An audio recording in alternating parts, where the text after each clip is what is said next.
flores são todas as cores de tantos amores que eu nunca esqueci. Límpida passa no peito essa seiva, verdade que me une a você. Livre de toda maldade, essa tal de amizade pra mim é raiz, que deixa marcas no solo, é a beleza do colo, do ombro do sim.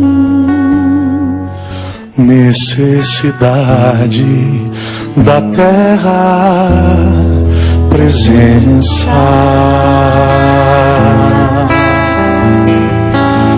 essencial para a vida, a sua maneira de ser para mim já poda o que há de ruim.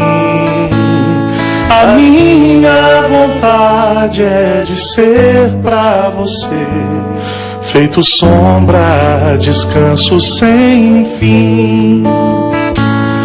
E se algum dia esquecer de mim, só se lembre que eu tenho raiz. Só se lembre que estou por aqui.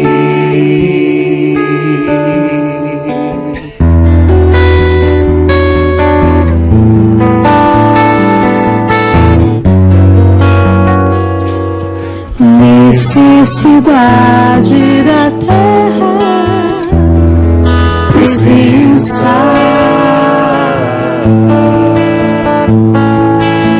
essencial para a vida, a sua maneira de ser para mim já poda o que há de ruim. A minha vontade é de ser pra você, feito sombra, descanso sem fim. E se algum dia esquecer de mim, só se lembre que eu tenho raiz. Só se lembre que estou por aqui. Muito boa noite, é com muita alegria que nós começamos hoje ao vivo mais um programa de Direção Espiritual. Você deve estar achando estranho, né? Estamos num cenário diferente, sim, estamos em Campos do Jordão, na casa dos meus queridos amigos Luiz e Rosana, tendo a oportunidade de fazer também um encontro entre amigos, né? Boa noite, Ziza Fernandes. Boa noite, Padre Fábio de Mello. A Ziza já é sócia do programa. Daqui a pouco nós vamos fazer uma parceria. Nós estamos quase, né? Estamos quase parceiros no programa. Já roubei o lugar do Christian, né? Semana que vem vai estar de novo. Eita, Lelê. Maninho, gente, olha só que... O debutante no programa. Debutante no programa, vindo do Rio Grande do Sul, tendo a oportunidade, que é inclusive o autor dessa música, que vocês já me ouviram cantar tantas vezes, e hoje recebendo com muita alegria pela primeira vez. Tive a oportunidade de conhecê-lo pessoalmente hoje, já o admirava pelo trabalho maravilhoso que ele realiza como cantor, nosso querido Leonardo Gonçalves. Muito obrigado, querido. Que honra! Que honra minha poder estar com vocês, conhecer essas pessoas maravilhosas, hoje ainda participar desse programa. E coincidência, você esteve na Canção Nova essa semana, não foi? Exatamente, participando do Papo Aberto com o Márcio Mendes. Muito obrigado, muito legal Léo. também. Nós estamos muito honrados, viu, de tê-lo aqui hoje. Privilégio e prazer são meus. Obrigado. A gente começou hoje o programa falando, cantando na verdade. Não há uma maneira mais sofisticada de dizer alguma coisa que cantar, né? A gente, falando da amizade como um valor essencial na nossa vida. Quando eu fiz filosofia, eu aprendi dois conceitos muito interessantes que eu gostaria de partilhar com vocês. Pode ser que você já tenha aprendido também, mas nunca é demais a gente ter a oportunidade de recordar. Existem realidades na nossa vida que são acidentais, acontecem por acaso, e a gente viveria perfeitamente sem elas. Por acaso, posso ter um emprego tal, posso ter a profissão tal, e isso ser um acidente na minha vida, que eu posso muito bem me tornar outra coisa e ficar feliz sendo. Agora, existem situações e realidades que são essenciais, que são aquelas que reforçam quem eu sou. Você pega uma semente, por exemplo, você tem todas as possibilidades da árvore dentro daquela semente. Ela pode muito bem cair acidentalmente num território, num terreno, que não vai favorecer o seu crescimento. Mas se a gente coloca essa semente no lugar certo, ali ela vai ter a oportunidade de buscar tudo aquilo que lhe é essencial e trazer à tona e tornar-se a árvore que ela poderia ser. Você se recorda que uma vez nós pegamos uma frase do Monsenhor Jonas que nos disse de maneira muito sábia: eu ainda não sou o homem que Deus gostaria que eu fosse, mas também posso dizer que já não sou o homem que eu era. É uma transição. Nós estamos sempre fazendo uma transição de uma realidade para outra. Eu ainda não sou o Padre Fábio que posso ser. Por quê? Porque muitas vezes fico acomodado nos meus vícios, nas minhas preguiças, nas minhas negligências. E de repente tudo aquilo que é essencial em mim não vem à tona porque eu me perdi naquilo que era acidental. Se eu não faço um esforço para trazer à tona o que é essencial na minha vida, eu morro negligente com as minhas possibilidades. Isso é muito triste, minha gente. É muito triste quando a gente percebe que nós estamos desperdiçando o nosso tempo com aquilo que é acidental. Quando eu não estou reforçando a minha essência. Eu posso reforçar a minha essência num livro que eu leio, quando eu percebo que aquilo está a favor do meu crescimento, do meu florescimento, da mesma maneira como uma semente precisa de realidades que a favoreçam. O clima, por exemplo, se eu planto uma araucária bonita, como existe aqui em Campos do Jordão, lá em Taubaté, onde eu moro, que é um calor infernal, essa araucária nunca vai poder ser a araucária que ela poderia ser aqui, estando plantada no lugar certo. As realidades acidentais, elas nos distraem para aquilo que a gente realmente pode. E o grande processo de Deus na nossa vida é justamente iluminar a nossa consciência para que a gente tenha condições de identificar o que de fato é essencial. O que não poderia fazer falta, o que não poderia ficar de fora, aquilo que poderia ser buscado no meu dia a dia, mediante esforços, mediante a ajuda de outras pessoas. É interessante que à medida que nós vamos crescendo no cristianismo, a gente vai ficando mais consciente dos fatores que ajudam o nosso florescimento humano. E um deles é o amigo. Quando você percebe que existem pessoas que estão familiarizadas com a sua essência, que já começaram a conhecer quem você é, participaram desse processo de descoberta e depois se tornam aqueles que vão nos ajudar a facilitar, ou vão nos ajudar a chegar àquilo que a gente pode ser. O amigo, a gente tem na Sagrada Escritura, um trecho muito simples que fala que quem encontra um amigo descobre uma verdadeira riqueza. É assim mesmo. Aquele que se torna um parceiro no nosso processo é aquele que vai nos ajudar a chegar ao que temos de fato de essencial. Sempre que a gente faz um projeto de vida, a gente descobre que nós não podemos chegar aos resultados sozinhos. Então você vai começar a identificar aqueles que de alguma forma estão com você. Por exemplo, nós tivemos a gravação do DVD da Aziza, né, na segunda-feira. Foi um momento muito especial. E para mim foi muito emocionante quando vi a Aziza entrando no palco. Eu fiquei pensando em todas as pessoas que participaram daqueles bastidores para que aquilo tudo estivesse acontecendo, né? Nossa. Com você naquele momento. Foram muitas pessoas. Os amigos dos bastidores. Eu acho que quando a gente faz uma coisa boa, realmente boa na vida, boa não significa uma coisa de sucesso, mas uma coisa honesta, sincera, verdadeira.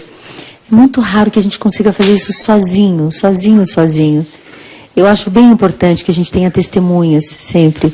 Não porque as pessoas tenham a chance de acreditar na gente mesmo porque a gente tem prova, mas porque é bom a gente ter testemunha da graça, da generosidade, da delicadeza de Deus com a gente. E ali naquele DVD era tanta gente. E você descobre que a vida é uma tessitura muito interessante, porque se você for abrir, Léo, você tem o seu cotidiano, quem são as pessoas que constroem o seu cotidiano, né? Você ali naquele momento, você estava vivendo um momento especial da sua vida. Sim. Eu fiquei pensando quantas pessoas você carregava na alma naquela hora. Os primeiros tecladistas, né? A primeira banda que você teve, os primeiros backings. Isso é muito legal. Os primeiros técnicos que lhe gravaram, e de repente você estava ali no Municipal de São Paulo, trazendo uma multidão dentro do seu coração. Acho que tinha muita gente. A coletividade é que, aliás, uma das coisas que mais me marcou a primeira vez que fui, quer dizer, por enquanto ainda a única vez que fui a Jerusalém, estou voltando de Jerusalém agora em 2016, mas a primeira vez que fui a Jerusalém é a beleza da coletividade. A primeira vez que estava subindo a Jerusalém, fiquei imaginando quantas pessoas, em quantos séculos, em quantos milênios diferentes, desde lá de trás, talvez um dos primeiros, Abraão com Isaac, sem o sacrifício, subindo até o Monte Moriá, e aquele caminho que foi feito, e essa coletividade aprofunda o significado de uma maneira... É a mesma coisa com as orações que já são pré-estabelecidas. Você não está apenas falando aquelas palavras porque elas têm um significado para você, mas a coletividade das orações que são repetidas por multidões, através dos séculos, elas se tornam... Você acaba carregando junto, como você disse, a alma de tantas pessoas. Né? Léo, você falou uma coisa muito interessante. Eu vou a Jerusalém 2 vezes por ano. Faz parte da minha agenda. E o ano retrasado, eu vivi um momento muito especial. Nós tínhamos terminado a Via Sacra e nós ficamos posicionados de maneira muito privilegiada ao lado da cúpula do Santo Sepulcro. E um silêncio, não tinha ninguém naquela hora, porque a gente optou por fazer isso mais cedo. A gente quis fazer de madrugada justamente para você não ter aquela barulheira. E aí, quando eu contemplei aquela cúpula, eu fiquei pensando, meu Deus do céu, quantas vidas foram transformadas por essa cúpula?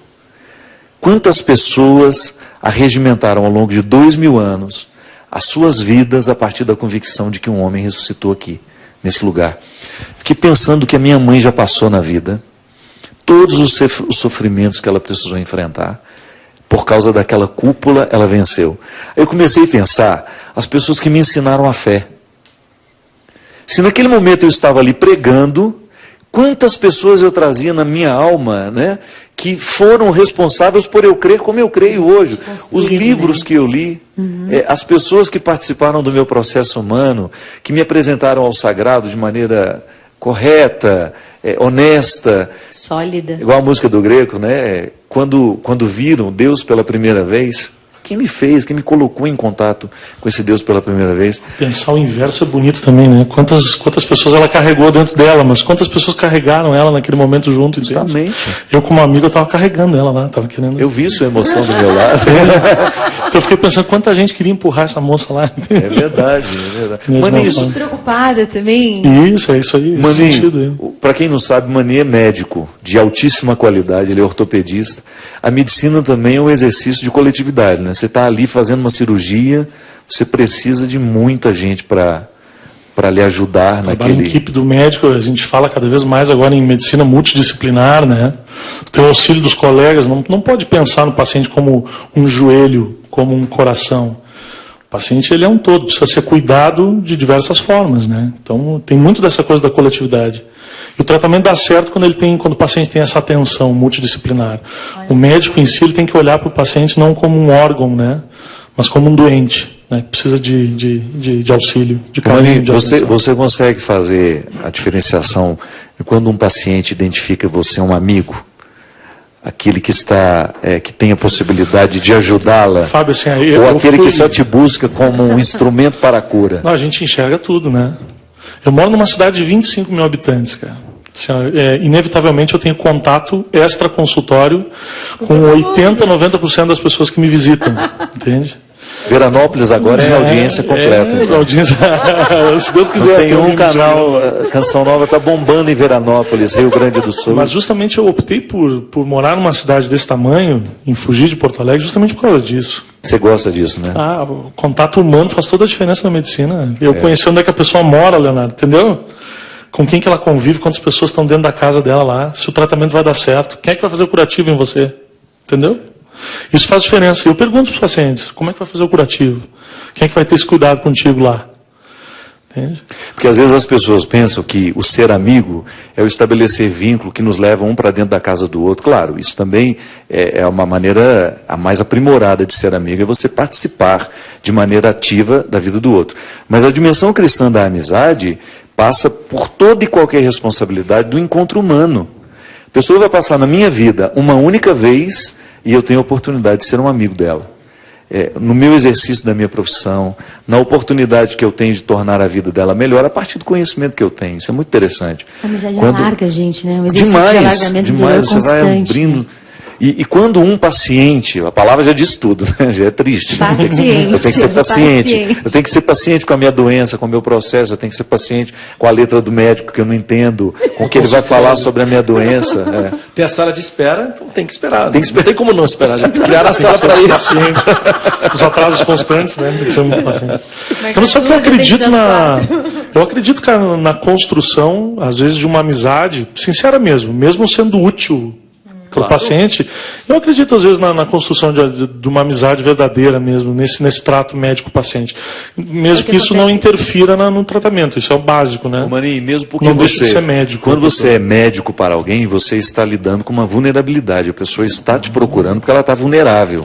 Só que Então tem você tem as ingrediente, portas né? todas abertas para Mas isso, é né? parecido também com uma pessoa que vai a um show seu, vai procurar uma palavra sábia de um padre, ou como os meus alunos, igual. um aluno que vem me procurar como professor. Um vínculo começa com papéis diferentes, mas depois eles se equilibram se tem sinceridade de intenção. Senão é isso não mesmo. funciona. Sabe o que eu acho que é Mas possível? se existe, eu acho que é possível. Que tem um ingrediente em comum, cara. Tanto no exercício da profissão, da medicina, eu acho que também no sacerdócio e tal, que é a confiança. Uma vez estabelecida, é possível que se abra a porta para outros relacionamentos. Uma vez quebrada isso, eu não posso ser nem mais médico da pessoa, como também não posso ser amigo da pessoa, entendeu? Então, se a confiança foi quebrada, tanto da minha parte quanto do paciente, isso aí se quebra, entende? Tá vendo? Você que está Melhor nos, trocar de médico, melhor você trocar que de médico. você que tá nos acompanhando em casa, independente qual seja o seu ofício, uma boa forma que você tem de levar o cristianismo para o seu trabalho é você trabalhar o tempo todo com a consciência de que você precisa ser amigo da humanidade. É muito bonito isso. Quando a gente descobre, a partir do conhecimento que a gente tem, uma oportunidade de beneficiar o outro, de passar de maneira sofisticada pela vida do outro, através da solidariedade, do respeito, do carinho, coisas tão raras, né, Léo, no dia de hoje, né? A sociedade está cada vez mais bruta, né? Porque, assim, a gente falou aqui muito a palavra coletividade e até uma coisa rara, porque vivemos a era do individualismo. Até mesmo na nossa busca espiritual, muitas vezes as pessoas acabam buscando... É verdade que a salvação é individual, mas a caminhada em comunidade, o coletivo, por exemplo, um conceito que é absolutamente coletivo na palavra de Deus é o conceito de santidade. Santidade não é um indivíduo, é um povo. Sede santos porque eu sou santo, é o plural. Deus é santo, único, Ele só. Mas nós criamos o ambiente de santidade em comunidade. E essa coletividade é que vai justamente diametralmente contra o individualismo que se tem em todas as esferas da humanidade, hoje em dia, cada dia mais. E a maneira da gente encarar nosso relacionamento com Deus, e que deve modificar também nosso relacionamento uns com os outros, pode ser o antídoto para isso. E é interessante porque você toca essa questão da santidade ser um resultado que se alcança em parceria. Eu me recordo do envio que Jesus faz. Jesus nunca envia ninguém sozinho, que ele sabe que na solidão fica muito difícil suportar o peso da vida, o peso da estrada. A gente perde a noção da realidade. Tudo que é bom merece ser compartilhado, desde um prato de comida, quando sei lá, estou num restaurante, a comida é muito boa, eu sou aquele cara, mundo. Eu sou aquele cara chato que peço para todo mundo provar um pouco, eu monto o garfo, eu faço questão, as pessoas até às vezes se constrangem, eu faço questão, por favor, prova, isso aqui está tão bom, que se só eu comer isso aqui, é um desperdício. Sem graça. Você é evangelizador dessa forma, então, levando para provar o prato que te fez bem. É verdade, porque eu acho muito interessante, instigante nesse envio que Jesus faz, sempre de 2 a 2, primeiro para que eles se tornem conscientes de que sozinho não se vai longe, e ao mesmo tempo para nos ensinar, para nos retirar desse lugar comum, porque a solidão ela pode se tornar um lugar muito confortável também. Você não precisa se desafiar, você está sempre com as mesmas ideias e o outro não vem para te confrontar, para quebrar. Não tem responsabilidade sobre mais outra. A responsabilidade por outra pessoa é uma coisa que acrescenta muito, que enobrece muito. Amadurece muito, né? Vocês que já são pais. Modifica, né? É o que nos modifica. Você ficou muito modificado quando você ficou pai, justamente porque você vê no outro não só uma continuidade sua, mas alguém que a partir de agora te desafia a viver melhor, né? Eu não tenho que pensar só nas minhas prioridades e nas minhas necessidades. Tem que pensar na necessidade do outro também. Tem daquele que veio depois de mim. A gente vai sendo semeado, né, por o espírito coletivo é muito bom. Vocês falando sobre coletividade, me veio um negócio na cabeça. Assim, na cultura do povo gaúcho tem o costume de tomar chimarrão, né? Você me pergunta por que cada um não tem a sua cuia, né? Justamente por causa disso. A hora de tomar o mate, a hora de sentar junto com os amigos é para a gente partilhar algumas coisas, inclusive a cuia, né? Se tem 10 pessoas tomando chimarrão, é a mesma cuia, entende? Inclusive aqui nessa casa a gente chimarreia mesmo, com muita intensidade, com a nossa querida Rosana, que acabou de chegar, com a nossa querida Maria Júlia, Luiz também, o Jean, toda essa família linda. Ela fez falta no nosso chimarrão hoje. Até te falei, né, que tudo que eu tinha lá em casa, a cuia, a erva, era tudo presente dela. É engraçado que aqui nessa casa, é uma casa aqui de pessoas muito próximas a mim, eu identifico justamente o espírito cristão que perpassa não só a cuia de chimarrão, não. O olhar, enquanto você divide o que está sendo falado, o que está sendo comido. É muito interessante como você estava falando da experiência do prato que nos congrega, né, do sabor que nos reúne. É muito interessante. Não é à toa que o cristianismo é gerado em torno de uma mesa. O primeiro milagre de Jesus é a multiplicação da alegria. Ele não ressuscita um morto, ele não cura um cego, ele ressuscita a alegria, multiplica o vinho. Que é justamente, tem graça você tomar uma taça de vinho sozinho? Não tem o mesmo sabor, né? Não tem, a gente precisa da oportunidade de dividir o que o vinho nos provoca, que é justamente a leveza, a oportunidade que a gente tem de ficar um pouco mais à amostra, né? Digamos assim. Não é assim? O vinho não faz isso com a gente? Parece que a gente perde um pouco as defesas, né? Baixa a guarda. Baixa a guarda. Mostra quem a gente é. É verdade. Tem um bom disso aí. A gente até canta melhor, né? Começa a cantar melhor. Vocês dois, eu sei que vocês dois começam a achar que pode ser impressão. Como tudo na vida tem a dose, né? A dose certa, também tem que saber a dose. Passou do limite, acabou. Passou do limite e você já... às vezes o tonto está achando que está cantando maravilhosamente bem, né? Léo tem cantado muito, Léo? Bastante, graças a Deus. Na verdade, esse é o ano, talvez... Fazia muitos anos que eu não cantava tanto, até porque eu tenho uma maneira de controlar bem minha agenda para eu poder também me dedicar ao ócio criativo. Produzir, né? É uma maneira bonita de dizer, que às vezes gosto de ficar sem fazer nada. Mas esse ano também, estou vivendo esse ano, lancei o meu DVD no final do ano passado, em novembro, então esse era um ano que já tinha uma demanda maior, mas também com um filme que está sendo lançado amanhã, amanhã chega aos cinemas de todo o Brasil, 170 salas, o filme Você Acredita, que eu tive a oportunidade de gravar a versão em português da música, que é o momento principal da trilha sonora do filme, que é o final. O filme, na verdade, termina com uma fala em cima de uma música, que originalmente foi gravada pelos Newsboys, e eu gravei a versão em português, e chega aos cinemas de todo o Brasil amanhã, e acabou agitando muito mais ainda minha agenda do que normalmente eu permito ser agitada, mas é porque eu compreendi mesmo que é uma mensagem relevante, na verdade é uma pergunta. O nome do filme, para quem não sabe, é Você Acredita, em forma de pergunta. Não no sentido de para você responder sim ou não, mas para você refletir a respeito de como essa crença, como essa fé tem um impacto na sua vida, no sentido de provocar uma ação sua em favor do próximo. Então, sempre tem aquela coisa, né? Um filme dentro do segmento cristão, sempre corre muito perigo de ser uma coisa muito apologética, muito defesa de fé, como se Deus precisasse ser defendido por nós, né? Mas esse vem trazer realmente uma reflexão diferente, são 12 personagens, cada um vive um momento diferente, tem um nível espiritual diferente, de compreensão, de caminhada diferente, e são expostas situações algumas mais extremas do que outras, em que a resposta a essa pergunta vai determinar como eles vão agir, não no sentido de autopreservação, de preservação própria, mas em favor do próximo. Achei muito interessante e estou muito feliz de poder participar desse projeto de alguma maneira. Mas agitou bastante minha agenda. Estou feliz que vai sair amanhã o filme, vai voltar um pouquinho mais para o normal. Que inveja Já poder boa. ficar mais à toa, né? Exatamente, poder ficar um pouquinho mais à Que toa. inveja boa, sempre sonhei em cantar uma trilha sonora, né? Que inveja, tudo. Mas olha, cara. a coisa Pô, mais constrangedora da face da terra para mim, eu que sempre fugi de videoclipe, de foto, não posto muita foto minha, a coisa mais constrangedora que eu já vivi foi olhar para mim mesmo numa tela de cinema, nas pré-estreias, extremamente constrangedor. não teria esse problema, não. Eu sou...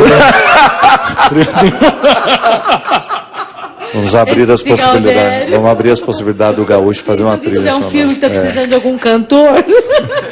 Nós vamos Sou para um candidato. rápido intervalo. Hoje nós estamos com um clima entre amigos aqui, nesse programa diferente hoje, programa de direção espiritual, ao vivo de Campos do Jordão. Daqui a pouquinho a gente volta para continuar essa conversa boa.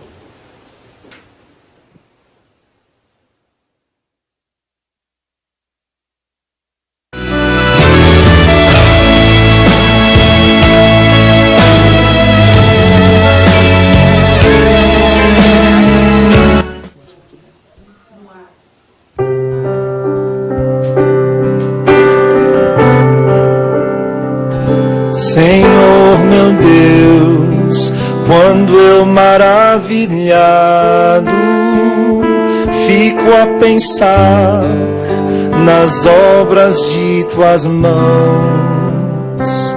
estrelas mil a cintilar no espaço de teu poder em manifestação. Então minha alma canta a ti, Senhor, quão grande és tu, quão grande és tu. Então minha alma canta a ti, Senhor, quão grande és tu, quão grande és tu. E ao vir Jesus em resplendor e glória, para levar-me ao lar dos filhos teus, prostrar-me em gratidão infinda e exclamarei: quão grande és tu, meu Deus. Então minha alma canta a ti, Senhor, quão grande és tu, quão grande és tu. Então minha alma canta a ti, Senhor, quão grande és tu, quão grande és tu. Quão grande és tu, quão grande és tu.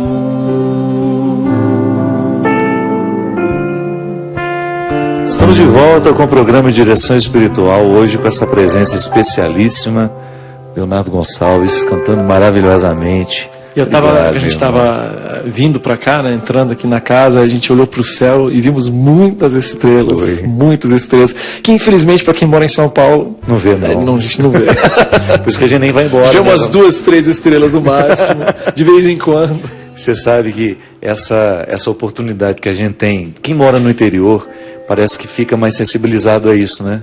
São 3 maneiras, né, que Deus tem de se revelar, de nós compreendermos e entrarmos em contato com Deus. A primeira e maior, claro, a palavra de Deus. A segunda, a sua criação. Toda vez que nós entramos em contato com a natureza, é uma manifestação da glória de Deus. Ele se comunica conosco, nós aprendemos a respeito dele. E a terceira, claro, através do Espírito Santo também, ele se comunica com nós. Mas a natureza é... Ô Léo, como é que você identifica Deus nos seus amigos? Você... sempre foi claro para você ou foi um aprendizado que você foi fazendo aos poucos? Porque você tem uma criação, você é evangélico, Sim. você foi criado dentro de um contexto evangélico E conta pra gente, como é que você vivencia o cristianismo a partir da amizade?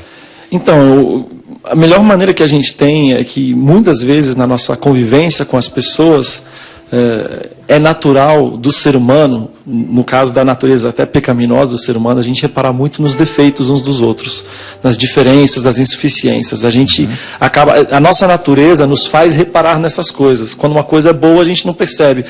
Sei lá, em era de redes sociais, talvez o melhor exemplo disso, tem 100 comentários positivos a respeito de alguma coisa que você fez, mas você fica incomodado com um comentário negativo, é esse que você vai responder, você acaba não dando atenção para quem te apoia, para quem gosta de você, você acaba dando atenção para quem está ali, muitas vezes talvez até apenas querendo aparecer, né? Então, eu acho que uma das coisas que a palavra de Deus me ensina é que fomos criados, a gente até estava conversando sobre isso quando a gente estava tomando um café mais cedo, Gênesis 1 nos ensina que todo ser humano foi criado à imagem e semelhança de Deus.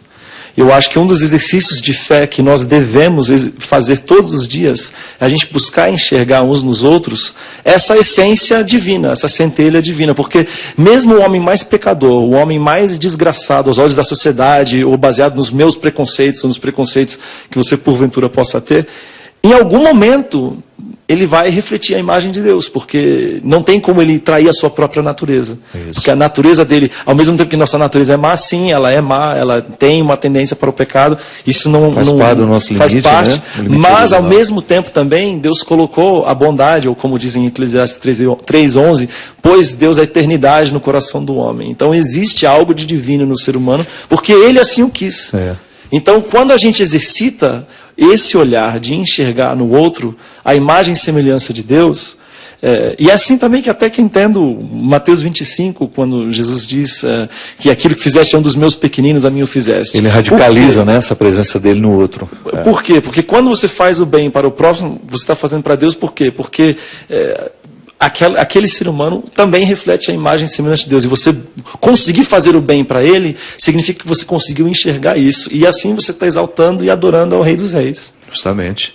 Hoje, antes da gente vir, eu estava tomando café na minha casa e o Léo falava justamente de como ele percebe a importância da comunidade dele na experiência cristã. E a gente iniciou o programa dizendo que o amigo é aquele que de alguma maneira lhe ajuda, facilita você chegar ao seu essencial. A gente sabe, não é fácil. Eu posso muito bem passar uma vida inteira apartado de mim mesmo. Eu posso criar as minhas caricaturas, eu posso me entreter com os meus eus falsos, porque um eu condensa muitos outros eus. E é interessante que o amigo é aquele que vai nos ajudando a encaminhar o nosso eu para o verdadeiro lugar. O lugar onde ele pode, de fato, florescer. Você de onde ele não devia ter ido. Isso, olha, você está no lugar errado. Eu achei muito interessante na consciência do Léo, hoje, enquanto ele falava, com muito amor da comunidade que ele pertence, que é uma coisa que a gente precisa ter mesmo. Você que vive aí, que faz a sua experiência de fé, eu não sei se você é católico, se você é evangélico, a gente sabe que o programa de Direção Espiritual é um programa que vai ao coração de muita gente, inclusive alguns indiferentes religiosos. A gente sabe que é importantíssimo a gente identificar qual é a comunidade humana que de fato nos leva à nossa melhor parte. Porque às vezes a gente perde muito tempo com aqueles que não têm um comprometimento com a nossa alma. Às vezes nós ficamos rodeados de companheiros, de conhecidos, mas quem são aqueles que de fato estão empenhados em nos fazer chegar ao melhor lugar de nós mesmos, né? Os reais, né? Os vínculos reais. Os 12 da ceia, né? São os 12. Eu sempre gosto, sabe, Léo? Eu sempre gosto de dizer, se hoje fosse o último dia da minha vida, quem seriam meus 12 convidados? Porque Jesus foi seletivo. Ele estava rodeado de muita gente, mas ele escolheu 12. Então pode ser então, seletivo. Ele me dá o direito de ser seletivo e de, nos momentos mais importantes da minha vida, eu escolher quem estará ao meu lado. Acho fantástico isso, sabe? Fantástico. Toda vez que eu entro no cenáculo, que foi justamente o lugar onde nós acreditamos ter acontecido a última ceia, fico, meu Deus, aqui Jesus recolheu-se e enfrentou o sofrimento da morte, porque o que fez ele querer estar com os amigos? O medo. Ele não foi privado do medo humano de enfrentar a morte. E toda vez que nós estamos passando por um processo de medo, a primeira coisa que a gente grita são os nomes com os quais a gente se identifica. Na verdade, é uma das coisas mais... às vezes, para nós, é muito assustador a gente buscar uma identificação com o lado humano de Cristo, né? Porque, muito embora ele fosse Deus, ele também era homem. Ele era plenamente homem e plenamente Deus. Ele não era um ser híbrido, 50% homem e 50% Deus. Justamente. Ele era plenamente homem e plenamente Deus. E a gente normalmente quer se identificar com a parte divina de Cristo, muito embora sejamos humanos. Claro, com essa parcela divina que eu mencionei anteriormente. Mas quando a gente enxerga, sei lá...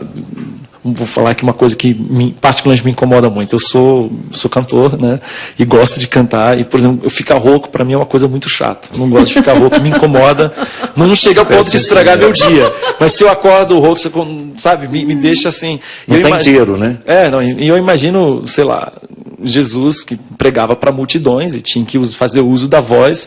Imagine que uma ou outra vez ele também deve ter ficado rouco. Então, essas coisas, cansado de andar, né, a cerimônia do lava-pés, tão bonito, né, descrita, inclusive, quando ele estava com os 12 na sua última noite antes do Calvário, o pé dele ficou sujo, precisava ser limpo, como o seu e meu também. Então, eu sei que alguns pensam que talvez... olhar para esse lado mais humano de Cristo seja diminuí-lo, mas de maneira alguma diminuí-lo. E às vezes alguns só conseguem chegar até a parte divina de Cristo através da humana.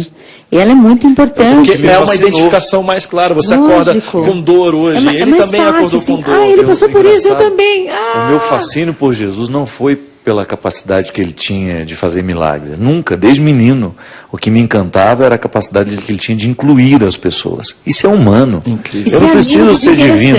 Eu não preciso ser divino para... Não, só gente que não prestava. Você pega a lista dos amigos de Jesus, né? Você vai identificar só gente na Pindaíba. É uma galera que estava todo... Eu tô nessa lista aí. Por isso que eu acho que eu tenho chance ainda. Você fica vendo a maneira que ele tinha de recrutar os que naturalmente estavam rejeitados pelo processo religioso. E distrair o melhor deles.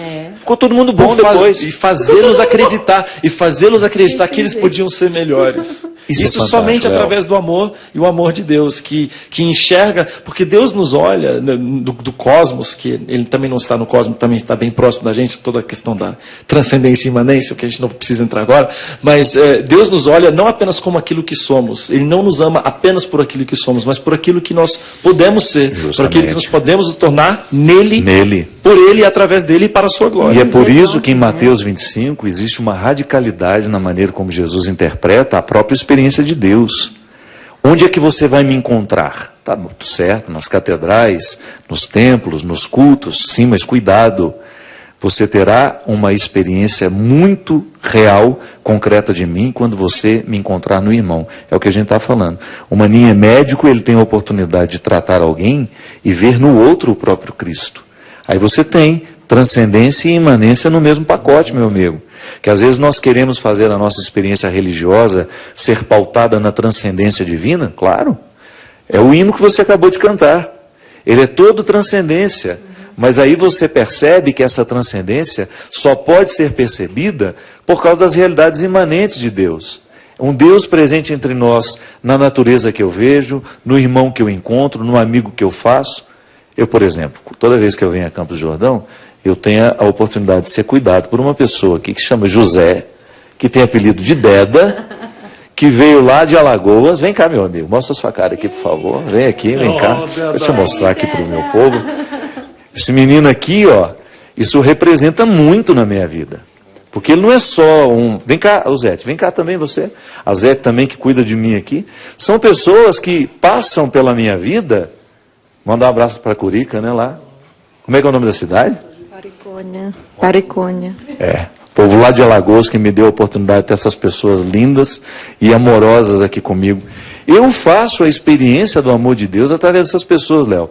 Para mim, todo mundo que cuida de mim, isso para mim é uma realidade. Aqueles que cuidam de mim são naturalmente um lugar de epifania. Eu vejo Deus nessas pessoas. Porque como é que eu posso ser cuidado por Deus, gente? Como é que Deus me ama? Através do amor humano de quem tem, claro, uma experiência de transcendência, tem cheiro, me abraça quando eu preciso, consola o meu sofrimento. Então, Deus é sempre de transcendência. E isso está no texto, assim, tão claramente, né, que ainda Mateus 25, né? Vinde, benditos meu Pai, possui por herança o reino que vos está preparado desde a fundação do mundo, porque tive fome e deste-me de comer. Não tive fome e oraste por mim. Porque aí Deus lhe daria o pão. Não, Deus quer dar o pão para o meu próximo através de mim. Não tive sede e oraste por mim. Tive fome e me deste de comer. Não, isso, tive sede e me deste de beber. Isso dá um tapa na cara dos moralistas, dos reprodutores de rito, né, que acham que é a quantidade que vai nos salvar. Não, meu amigo. Eu sempre digo isso. Olha, se eu tive a oportunidade de participar da Eucaristia hoje, do culto, dê o nome que você àquilo que é próprio da sua religião. Para nós, o ponto alto é a Eucaristia. É a presença real de Jesus no pão e no vinho. Se eu participo deste pão e do vinho e saio ali de fora da igreja e me esqueço do comprometimento que ele me pede para ter com as pessoas que me rodeiam, esse rito, ele não tem a possibilidade de me salvar, porque eu não abro a possibilidade real que ele tem de transformar a minha consciência, de me devolver mais fraterno. Não é verdade? Eu vou à missa e volto mal-humorado porque os outros não foram. Eu vou ao culto e volto uma pilha de nervos porque os outros não foram. Eles devem olhar para nós e pensar, eu acho que não dá para ir à missa não, porque eles voltam piores do que eles saíram daqui. A gente dá um contra-testemunho, né? Porque falta o conceito de imanência mesmo, você perceber que Deus está nas realidades humanas e nos instiga a percebê-lo a partir disso. Francisco de Assis, hoje você citou que você acompanha com muito respeito o papel do Papa, né? O que Francisco tem proposto. Ele vai, na Idade Média, busca um homem que justamente aguçou tanto a sua experiência religiosa, Francisco de Assis ficou tão espiritualizado que ele começou a perceber Deus em todas as criaturas. Já não existia mais uma distinção do mundo e do céu. As realidades transcendentes continuavam sempre acessíveis pela mística e pela oração, mas para ele a imanência, o Deus presente na realidade era absolutamente... E por isso nada mais relevante do que também cuidarmos do meio ambiente, da gente buscar proteger o que ainda pode ser protegido, manter o que ainda pode ser mantido e resgatar o que ainda pode ser resgatado. Isso é nosso papel como cristãos, cuidarmos da criação de Deus. Porque se a criação remete ao Criador, quando nós destruímos a criação, claro, não temos como destruir o Criador, evidentemente não é isso, mas é impossível você... É a mesma coisa, como Jesus mesmo disse, né? Se você diz que ama o seu irmão, ama a Deus, mas amaldiçoa seu irmão, que amor é esse? Que amor é esse? É a mesma coisa, pode se estender não apenas para o ser humano, mas também a relação com a natureza. Isso é fundamental importância. Isso é um fruto de fé em nós. Eu sempre digo que, à medida que nós vamos avançando nas concepções cristãs, nos conceitos cristãos, e nós vamos transformando isso num código de valores que a gente obedece naturalmente, que a gente observa naturalmente, a nossa consciência vai ficando mais aberta para a percepção.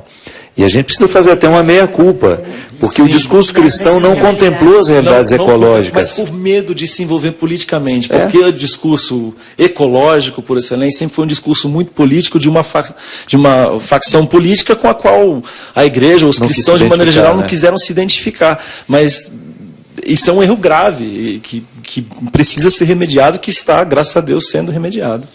Nós, amigos do mundo, né? É interessante isso. Não é uma oposição. Às vezes a gente entende muito errado que o mundo criado, a experiência da harmonia, a gente tem que lutar o tempo todo contra o caos. O caos é o oposto do mundo. O mundo é aquilo que está em ordem, filosoficamente falando. Tudo aquilo que está na ordem é mundo. Então, muitas vezes a gente pega aquela palavra de Jesus, né? Vocês estão no mundo, mas não são do mundo. Aquilo ali é outra coisa, é outro contexto. Para facilitar, talvez, ao invés de usar mundo, usa terra. A terra, justamente. Né? Terra é mais fácil da gente entender, porque mundo a gente pensa em mundanismo e justamente. Então, a terra como criação, parte da criação, como extensão do reflexo do caráter de Deus. E a experiência do cuidado como algo fundamental, como resultado final desse cristianismo em nós, né? Você perceber que o cuidar é muito bom. A expressão cuidar do mais mundo que a gente tem. delicada do amor, né? Do amor real dentro da gente, uma escolha consciente, comprometida. Acho que a delicadeza é com tudo, né? Com as pessoas, com as coisas, com a natureza. Mas precisa ser um fruto de uma coerência mesmo, né? Porque senão é só teoria pra gente ser bonzinho, né? Eu visitei uma amiga na Alemanha uma vez e ela e o marido trabalham literalmente trabalham com a terra numa fazenda ecológica totalmente sustentável, que na verdade onde crescem frutos raros que você não consegue comprar em nenhum outro lugar porque não são comercialmente viáveis, etc, etc. E ela me contou de umas férias que foi passar na Nova Zelândia, que existe um sistema de você se inscrever para trabalhar nas fazendas ecológicas do mundo inteiro, apenas a troco da comida que você vai receber do lugar que você vai dormir. E eu fiquei gente, é um bom projeto para isso, para a vida da gente. E eu fiquei pirando nesse negócio do que a gente não trabalha mais com as mãos, a gente não trabalha mais a terra. Quantos de nós? É uma maneira de você passar as férias extremamente econômico, porque você literalmente só precisa pagar sua passagem até o local. Eu não lembro agora o site, enfim, quem for pesquisador aí no Google vai encontrar com certeza informações sobre isso. Vou fazer um ano sabático. Mas assim, o exercício de você trabalhar com as mãos, a terra, e ver que produz fruto, o milagre da vida, o milagre do crescimento, o milagre da colheita.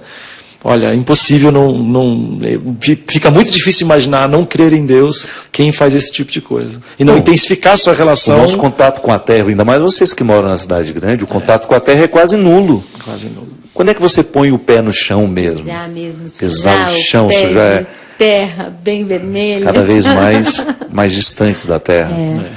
E quanto mais longe da terra, muito mais longe de Deus, já dizia o Gilberto Gil, né?